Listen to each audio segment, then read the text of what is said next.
I think it's time, and I think people do recognize Steve Kerr as one of the greats right now in the game, but I think after last night, and even just his body, his work, you look at like Phil Jackson, okay, 11-time champ. You look at Greg Popovich, 5-time champ. You look at Pat Riley, 5-time champ. And then we look at Red Auerbach, who I have to watch some documentaries on him to really understand his valuable to the NBA. But Steve Kerr, to me, what he's been able to do, where do we rank him? Because like last night, perfect example, no KD. No Clay in the fourth. No Clay in the fourth. You're playing with Quinn Cook. You're playing with Antonio McKinney. You're playing with Sean Livingston. And you're winning these games, and your system is working. It doesn't matter who these guys are. It's like every year they've got a new team. And I mentioned today that they just feel like the New England Patriots. It feels like a Belichick team where if Edelman's out, it's Hogan. If Hogan is out, it's Amendola.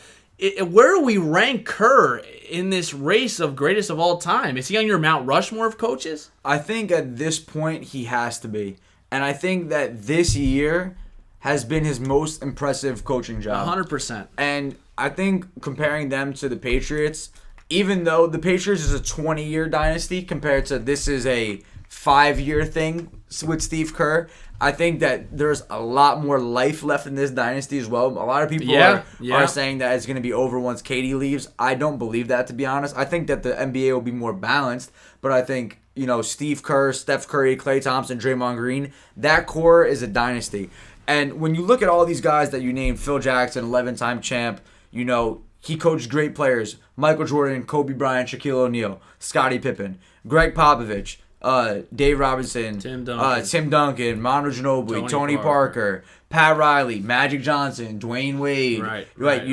So all the people out there discrediting Steve Kerr because his roster is so great, we've seen guys with great rosters not be able to work it. And 100%. I think Steve Kerr, where he's very underrated, is, well, first off, out of the timeouts, he's phenomenal. And I think everyone, look at the Warriors last night, coming out of halftime, layup.